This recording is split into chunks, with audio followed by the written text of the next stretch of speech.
প্রচারের শেষ দিন ছিল শনিবার, তবে রবিবার সকালেও বর্ধমান দুর্গাপুর কেন্দ্রের বিজেপি প্রার্থী দিলীপ ঘোষ দুর্গাপুরের বিধাননগর এলাকায় প্রাতঃভ্রমণে বের হলেন।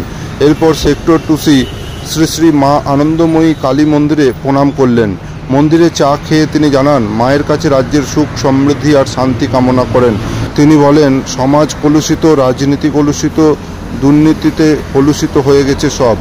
মা সকলকে শান্তি দিক, সুমতি দিক, বাঙালি আবার মাথা উঁচু করে দাঁড়াক দুনিয়ার কাছে, এই প্রার্থনাই করেছি। সন্দেশখালির ভিডিও নিয়ে বিতর্ক প্রসঙ্গে দিলীপ বলেন, অনেক ভিডিও আসবে যাবে, তদন্ত চলছে আদালতের নির্দেশে। যেই এই চক্রান্ত করে থাকুক তার বিরুদ্ধে কড়া ব্যবস্থা নেওয়া হোক। নির্বাচনের আগে নাম না করে তৃণমূলকে আক্রমণ করে বলেন, ধর্ম যার যার, উৎসব সবার যেমন, তেমনি দল যার যার, ভোটার দিলীপ ঘোষেরই। এদিন কালী মন্দিরে গিয়ে জয় শ্রীরাম ধ্বনি তোলেন দিলীপ, যা নিয়ে কটাক্ষ করেছে তৃণমূল। তৃণমূলের বক্তব্য, বাংলার কৃষ্টি সংস্কৃতি ঐতিহ্য নিয়ে প্রশ্ন তোলেন যে দিলীপ, সেই তিনি আজ মা কালীর মন্দিরে দাঁড়িয়ে এভাবে বাংলার সংস্কৃতিকে নষ্ট করলেন।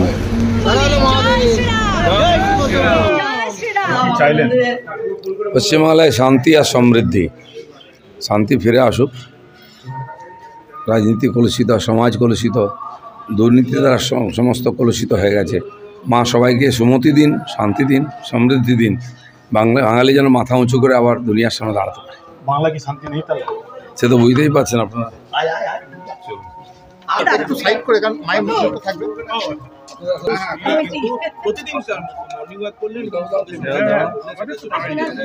এবং চা যে প্রতিদিন খাবার সে খাবার করলেন, এবং তিনি এখানে পুজো দেওয়ার পর তার যে জেনে নেওয়ার চেষ্টা করবো যে চাইছেন তিনি